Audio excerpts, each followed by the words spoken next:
your host today for Artists in New England.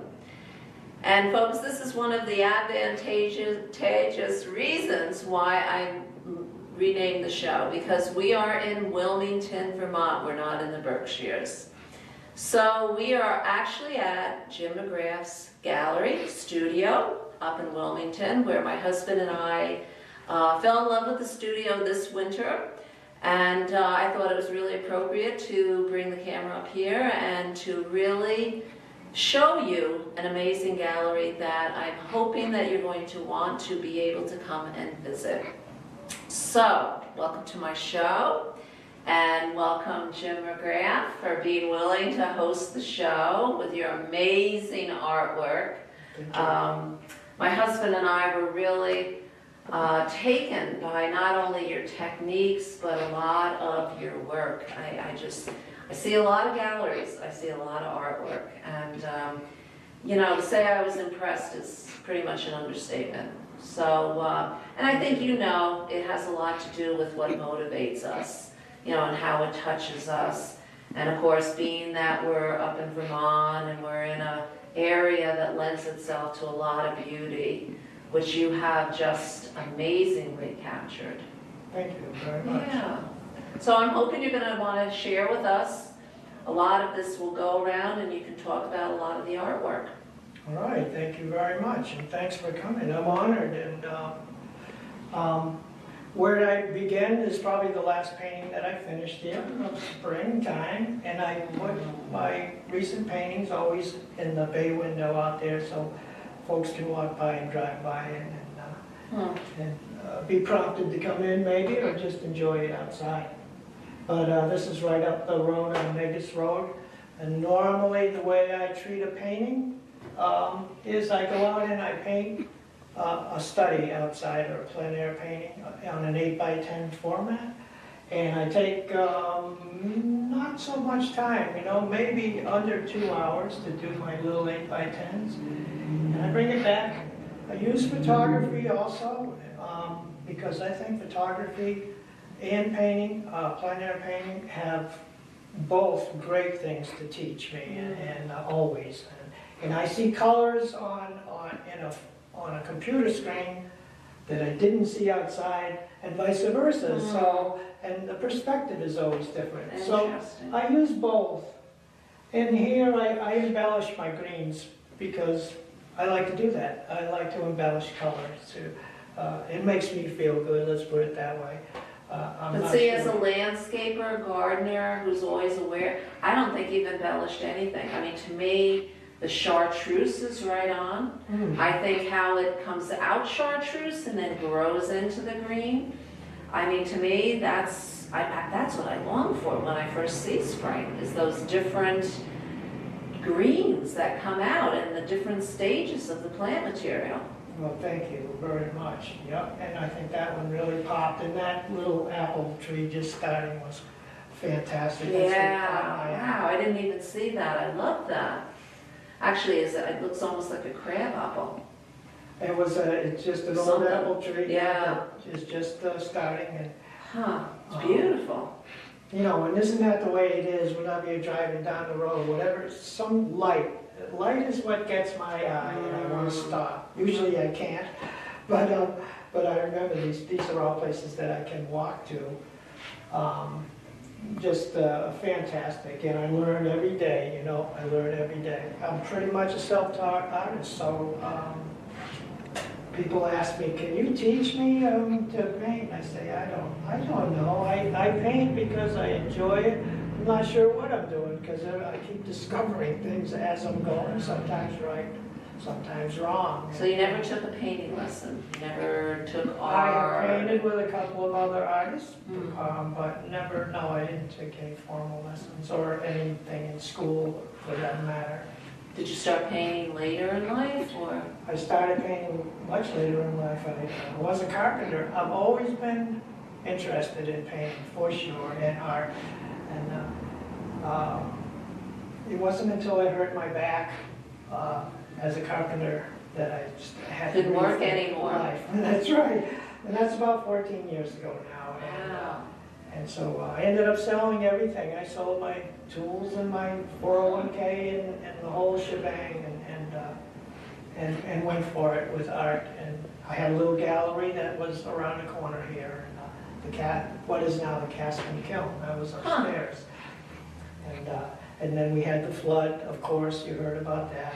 And I'm so grateful that I was wandering around with no place to show my work a few weeks after the flood. And the owner of this building was outside throwing out, Water. insulation and all the junk and everything. And I walked over and asked him. This became available. Unbelievable luck on my part. I'm so happy, and grateful for it because it's a beautiful spot. Yeah, I love it. I love the iniquity of the building itself. Yes, No, 1936. Yeah, wow. Yeah, it's amazing with the floors. And so we could talk about the building, but we're here to talk about your work. Yes. So we should, we're always interested with the beautiful old doors. Yeah, So this one, which looks like a real summertime picture. it is, and that's my I can see myrtle blooming and ferns. My favorite ground cover is periwinkle. Yeah. Yeah. And that's the old maple trees. That's right at the corner. I had an apartment there up until recently, so I loved it. My little backyard, that was all I had for a backyard. It's a nice backyard. It was It's a nice backyard. Yeah. So, yeah. Visually enhancing. Thank you. I started painting barns a couple years ago, and this one happens to be where it's towards the Vermont, New Hampshire vet clinic, Dummerston, out that way. Anyhow, that's on the off the east-west road, and I saw that while a friend of mine was having her cats looked at, and I did a sketch up there, and that is from that. And Cool. I ended up doing two winters ago. I ended up doing 30 barns. I just wandered around and painted barns in the area, barns, sheds, and sugar houses, and it has become very okay for me, This reminds me of Thanksgiving time. Leaves have just dropped off the trees, but yet there's still a hue of color. That's exactly not on the day, but you're right Yeah, on. And it was that breezy and rainy, and I don't mind those colors that happen in the fall. It's one of my favorite, the late fall, I should say. Yeah, well, it's almost that whole coming down from the brilliance of the colors from the fall. And all of a sudden, it has its way of just slowly going into a deep sleep, Yes. right? Fantastic. I've been experimenting. I'm always experimenting, I shouldn't say have been. Like I said, I'm always learning. So if you see some of these paintings, this one happens to be at Somerset where I hike a lot and paint a lot up in the Somerset National Forest area, which is right up towards Bennington here. And I have a couple of spots that I enjoy. But this one, if you can maybe see it or not, I painted that on burlap. I started using burlap so that I could create more depth in the painting, in my mind anyhow. So a lot of people, fellow artists say, oh man, that is too tough to paint on because the light hits on the high points and you know what I mean? It's a little tricky, but I just loved it. I know now that that they're right, so I'm starting to put more gesso when I paint on burlap so that those holes are a little more. See, but I love that effect. Yeah. To me, it's like the reality of it is it gives it a deeper look that when like the blue is like really blue and the lighter blue is really lighter blue. And to me, it seems more real. Like, Oh, thank to you. me, to me, it's like almost illuminating. Thank you. Yeah, I mean, I think that was like, when I heard burlap, I was like, you gotta be kidding me. But, when you really look at it, it does give the depth. It does. Yeah, I mean, it's amazing. And then, of course, this picture, I don't know how many, too many people are gonna wanna look at after coming out of the winter. Right. But I'll never tire of winter. To me, winter is rest, Yes, right? yes. Quiet. I Mhm. love it in the woods in winter time, and it's my favorite time to paint outside, is winter. So people say, really? I said, yes, really. The contrast Mhm. of snow and snow shadow and depth in the forest. And light. Forest is fantastic. Even a light with overcast. Yes. I mean, to me, it's so intriguing. That's called storm approaching, and there was a storm approaching, you see it Yeah, you can coming see from the dark clouds in the back. Yeah, Yeah. so, here I have, this is semi-recent fall, this last fall, and this is right up on Gates Pond Road, and I was sitting up there at the edge of the pond, and the reflection that was coming through Beautiful. with the lily pads in contrast seemed like a pretty exciting thing to try, and it came out all right. I really had fun with that, trying to not make it look so much like your painting's upside down there, Jim. But Yeah, that's no. the best part. But blue. People Yeah. have trouble with blue. I have trouble with blue. You really have to put a lot of different colors to get blue. To make it realistic. Yeah. Yeah. And I did. I got that one right, and I'm happy for it. This guy's been around for a while. I don't know why. I really like him, and I treated it in a spring way. Actually, it was in the summertime, but the way I used for a palette on this, I really wanted it light and sparkly and magically. Yeah, to me, type of it's such a feeling. great representation of birch, because that is birch. Birch is that lighter green, sparkly, Oh, yeah. whimsical, just never really, to me, I don't know, I love birch. That's one of the things that really attracted me to the northern Berkshires in southern Vermont is the birch. They're such a beautiful, beautiful tree. People love birches and barns. They truly do. With hemlock and with the evergreens. Yes, And I love the fall and the spring birch. me too, absolutely. It's like, until you've really experienced like what it is to be watching fall and spring with the birch, I don't think you've really grasped, the full beauty of what the birch tree is. I agree, thank you. And I also treated that more in an impressionistic manner too, as you can see, and it really, I don't know why I didn't continue in that type of painting, but I moved on to more experimenting, and I You might. may end up going back, Yes. you never know, right? Now, like Wow. I said, I have moved to another place, and this other place, a house that I was able to Oh, purchase. physically, I thought you meant in your Physically, art yes, world. yes, and I have in my art world. Uh-huh. There's a studio space above the garage, and it's huge and it's light, and I said, finally I can work on large paintings, which I can't do here in my studio. So I started sketching canvases. This is the second one I did, and I wanted, if I'm gonna do a large painting, I'd like it to make some sort of statement that I hadn't been able to make before. So I'm painting a little bit on the abstract side with these. I'm putting a lot of paint on these things. I'm also, my underpainting is linear and with my gesso and everything, just to give it some, I don't know what, it's different, but it really pops, and that's what I'm after, abstract coloring, but a composition It's got that's so much easy to depth grasp. to it.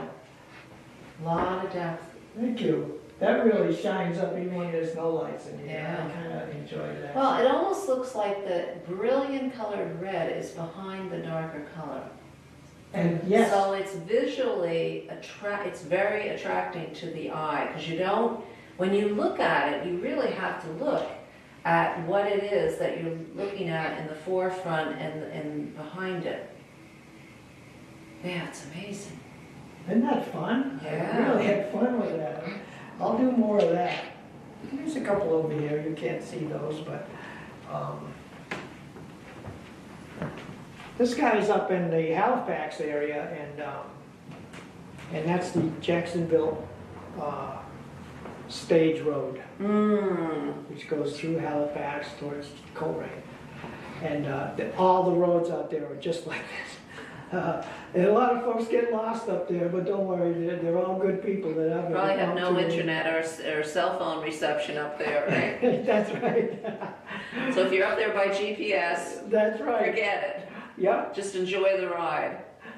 And this, this is the way I used to treat my canvases. I paint on board mostly, by the way, on masonite or as a base.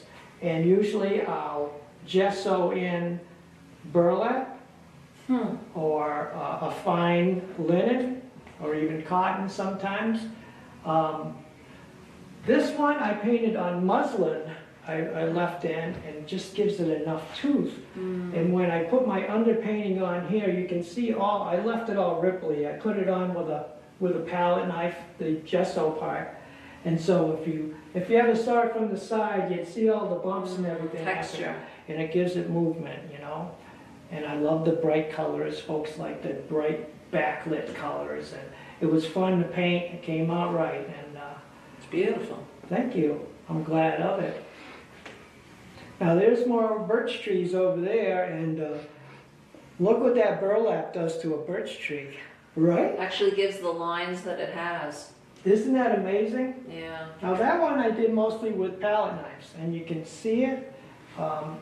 This is semi-recently, and I'm getting better and more confident with palette knife work, and I love it because I'm not painting as thin as this anymore.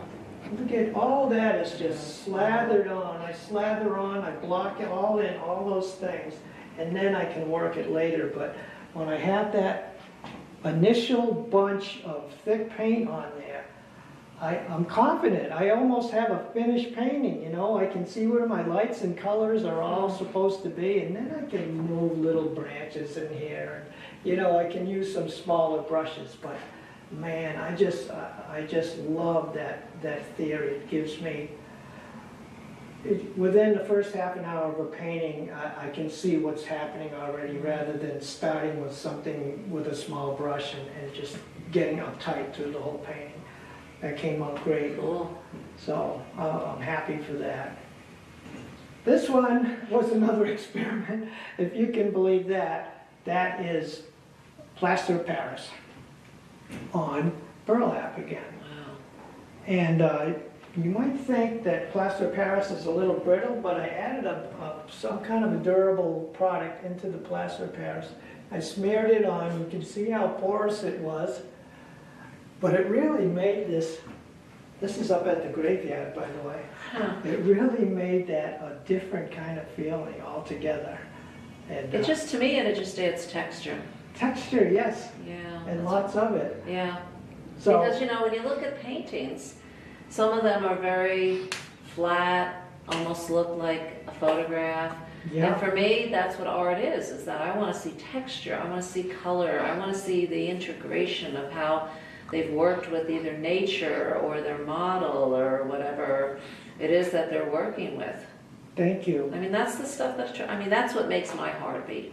So, Thank you. And that I painted in a little abstract manner in its coloring. So I stayed really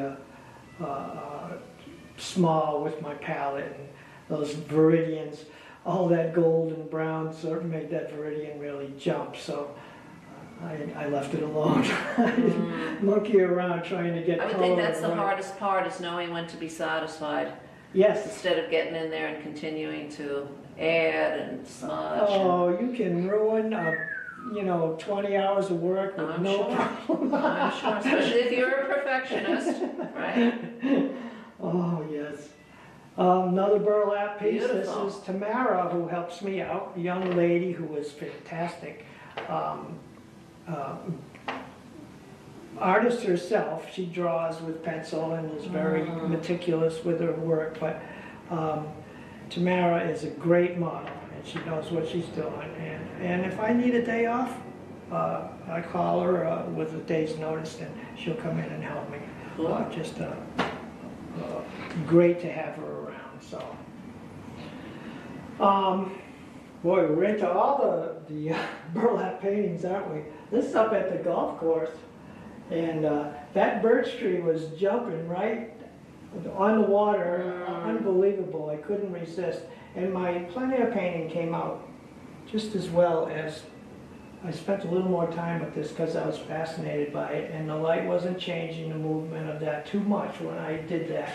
And so when I used somebody bought the plein air painting, and but I had a chance to get it down there, and there's a lot of paint on this also. I really smeared it on there. There's a small painting. This is plein air size, and this is right in the parking lot in back where all the ladies do their flowers. And it's always a scene. I could sit out there and paint that scene 4 seasons and get 20 different paintings out of it. It's just a lovely place, and the river is right behind there. So, well, actually, there's anywhere, any of these places I could sit and get 10 or 20 paintings out of it. It all depends on season and light and my mood, right? So that's a great thing, and I enjoyed that contrast there. Trees in the distance. It came out with that little turquoisey color. Really made it. Yep, and that's really the way they look too. This guy is up on a little road, a forest road that's up Sherry Hill. And you can really see the palette knife working here and these dark colors I really smeared on this paint. And this picture is the reason why I love walking in the woods. Oh, isn't it? Right? I mean, it's like a little trail, a little bit of light at the end, a little bit of whatever around it, and you just feel like it's beckoning you to come walk.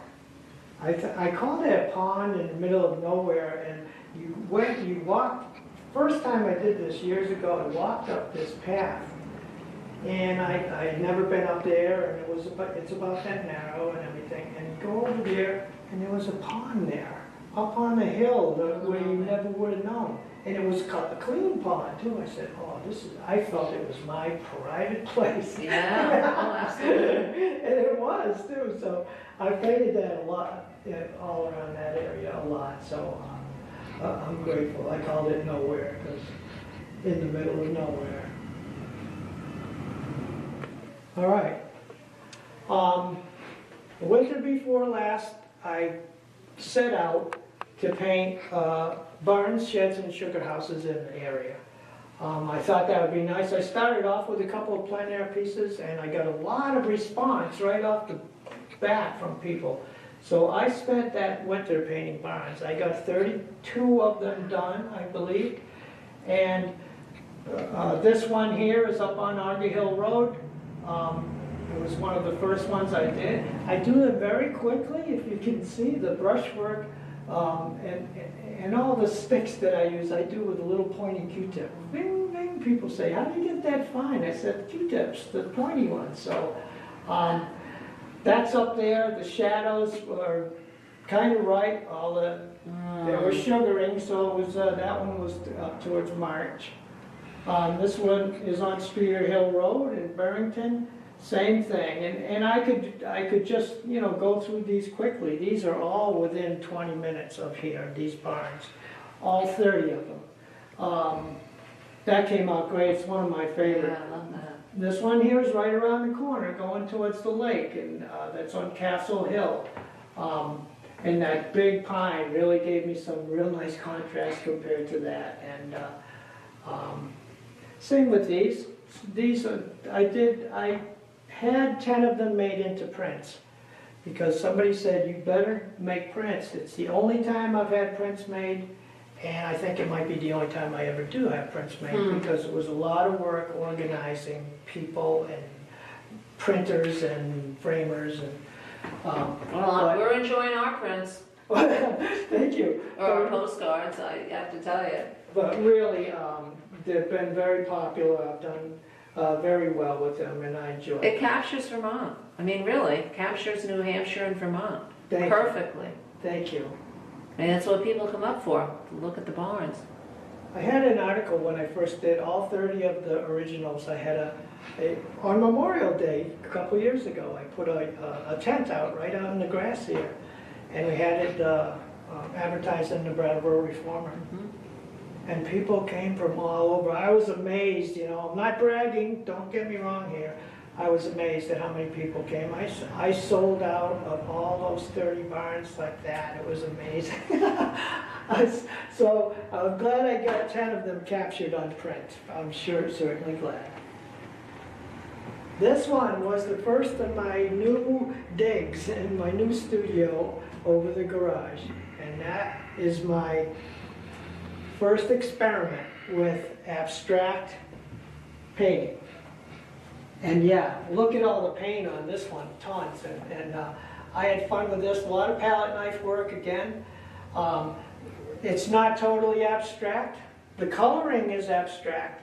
The composition is actually a sugar house, if you can see Yeah, that. I can see it. And there's the smoke, all right? Yeah.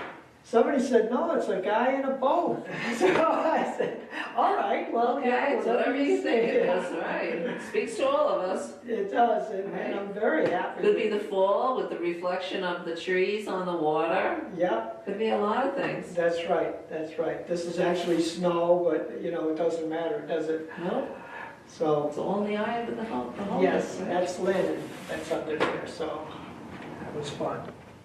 Okay, this tree, that's from out of my head, really. I had a photo of a full field behind this little whole grouping of trees, and I isolated one, is all it is, and But I love the way it forks off at the top. If you look up as it goes up, it forks off. I mean, to me, it's a realistic tree. Very realistic. And I love the lighting in the back. the lighting, that's what got me, and I really embellished the light also. I took away all, whatever business was behind there with the light, I removed it. So I love that painting, and that would work in a stairwell, I thought, somewhere. These two are very, this one I enjoyed. It was one of my first times with this medium weight linen, and I really loved doing it because I was able to pull these shadows and made it so soft to use my fingers on this. I haven't been doing that a lot. I've been trying to stay away from being in the paint so much on my bare skin. I hear a lot of folks that are warning against that, but I can always wear gloves if I want to use that. That's right down the river on the North Branch.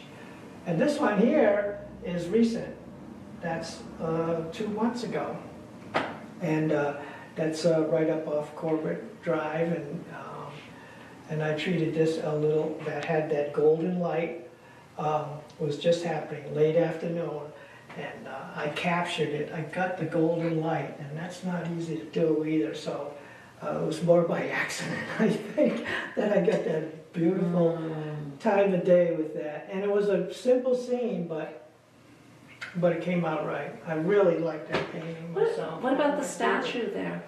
The statue, there used to be an antique store where the pergola is now, and I love it. and that burnt down a bunch of years ago on Easter morning, and so he had some things left, and he had a painting, an oil painting that he asked me if I could repair it. There was a hole in it, and it got waterlogged and this and that, but I fixed it, and so he gave me that in return. And a lot of folks love this.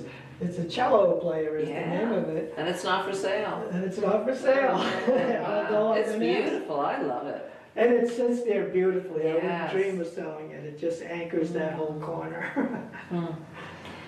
Okay, so now we're gonna go and join Jim in his studio. Hey, anyhow, this is where I paint when I'm here in the studio, and it's an open studio. So there's the back door there. The people come in off the porch, and they come through here. Everybody asks anyhow, can I come in here? Like it's a sacred place, But it is. kind of is. That's right. It is. Kind of is. But I think they enjoy that. They folks enjoy watching me work.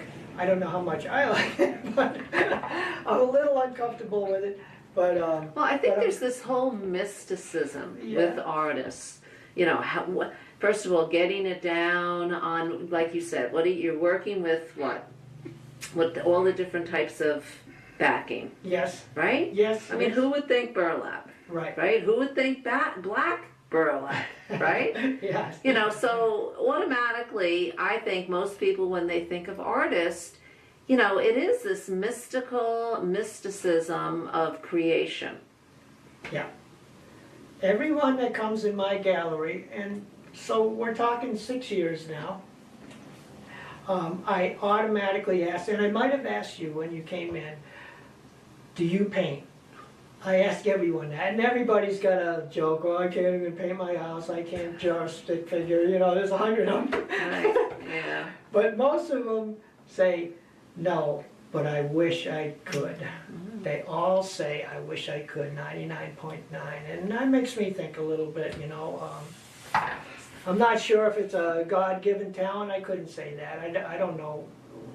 I think it's more, personally, I think it's more about practice and just, With anything, yeah. right? Yeah, How do you get to yeah, Carnegie Hall? Yeah. Practice, practice, practice. Right. So, but I'm so grateful that I ended up doing what I do, you know. It's a simple life and a lot of peanut butter and jelly, but it's all right. I wouldn't do anything else, and I'm not sure if I could anyhow. Anyhow, this is where I work. I work all with oils.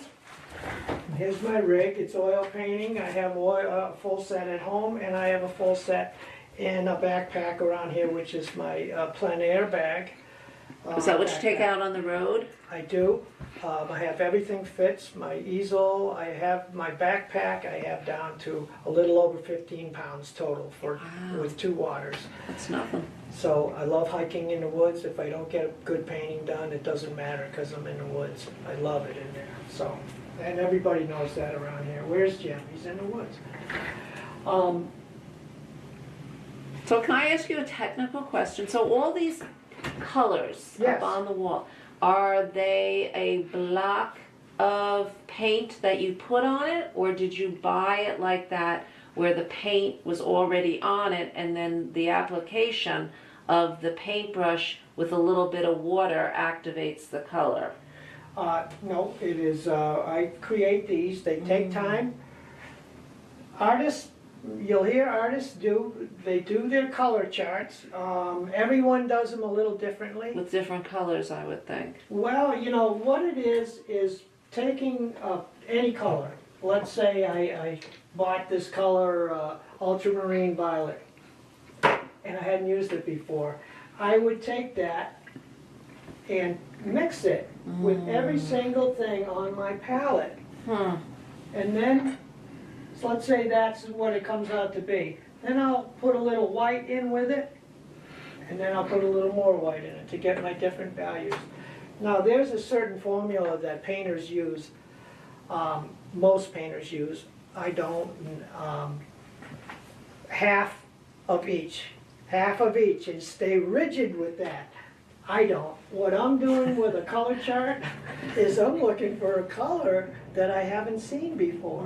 So sometimes I'm mixing, you know, 7/8 of one pigment to just a little bit of that new color. And I'll say, wow, there's one that I haven't seen yet. And that's what I'm doing. I'm hunting. So when I'm doing a painting here in the studio, boy, I'll say, wow, like this. Look at these colors. This is my spring chart, this one. It's all these greens created by other colors, like all the blues. Yeah, I'm mesmerized with as if I had to count how many colors were in there. A lot. A lot, right?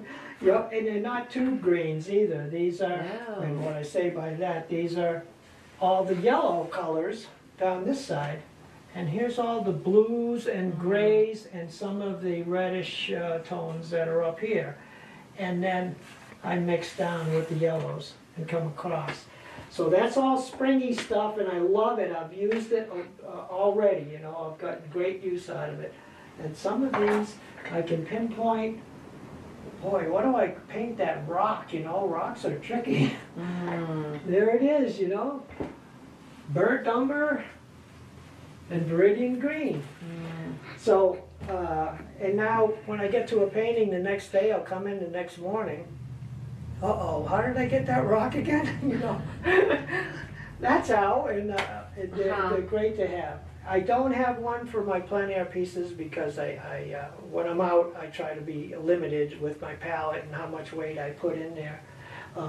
Eventually, I'd like to have a little booklet though, and have little color charts in the booklet, just With so names. I can yes, so just so I can reference that. And then another notebook to tell you which ones you used on which dates where. I'll bring a secretary with me. Right, so she can keep it all track because you just want to paint, Yes. right? I mean, to me, that's the madness of it. Yes. And how can you say that isn't what creates art, Really, really. right? You are so right. I mean, to me, that's the beauty and the liberation, you know, of knowing as you're using it, well, okay, this looks like something that might work, right? Who would have thought, right? Who would have thought? Who would have thought? And so to me, that's why I love art, because there's such a creative end of it, no matter what you start out doing, right? Right, right. No fear. No fear. Just let it all rip, especially Yeah. with that black burlap, right? Yeah, you can tell when there's fear involved because it just doesn't work. You know, you're using small brushes and getting all to letting go. That's the hard thing to do in all things. So, wow, that's the way it works. I'm so grateful to be here and have this space. Just love it. So, I'm glad you guys are here too. What about this picture up on the wall? That is not there anymore. That road, somebody developed it.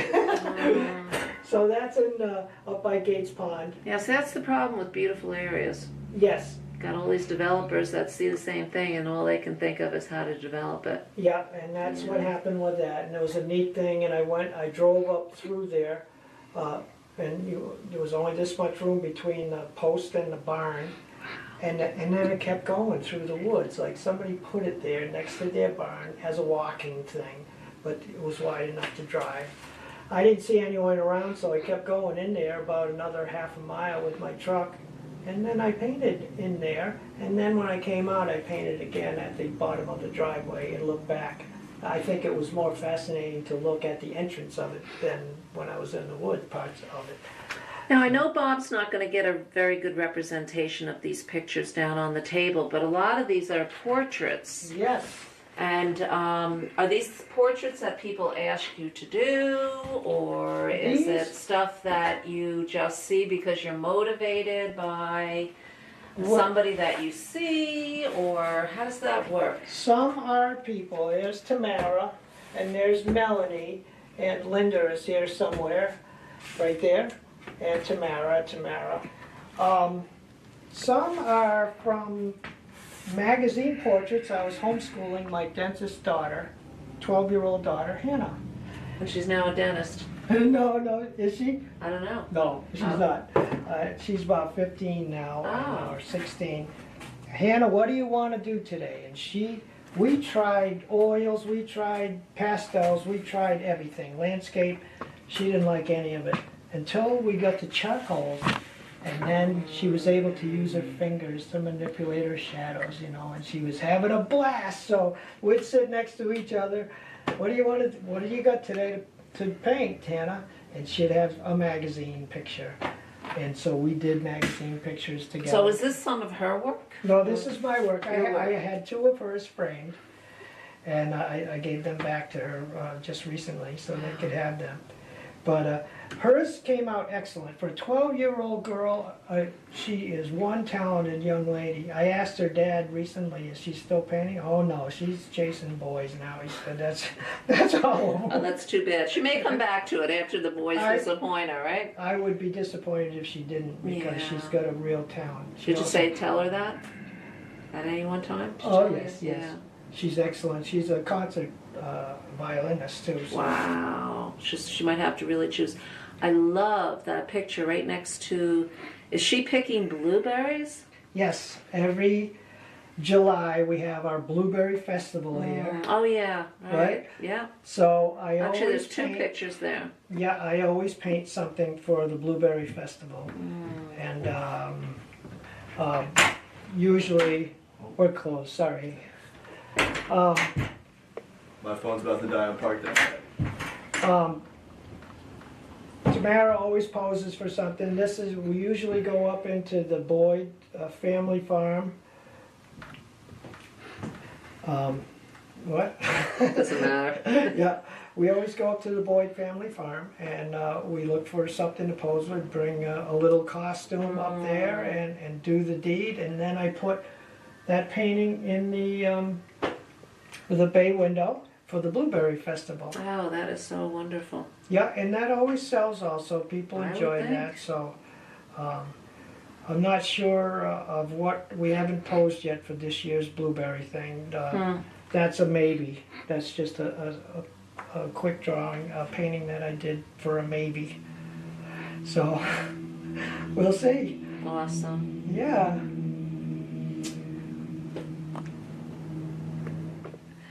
Okay, so I hope you've all been enjoying the show as much as I have. And I hope you had fun doing I it. did, I It's like totally- pulling teeth to have you like, oh no, no, no. Anyway, I just loved it as much, if not even more, being a visiting person coming into a gallery.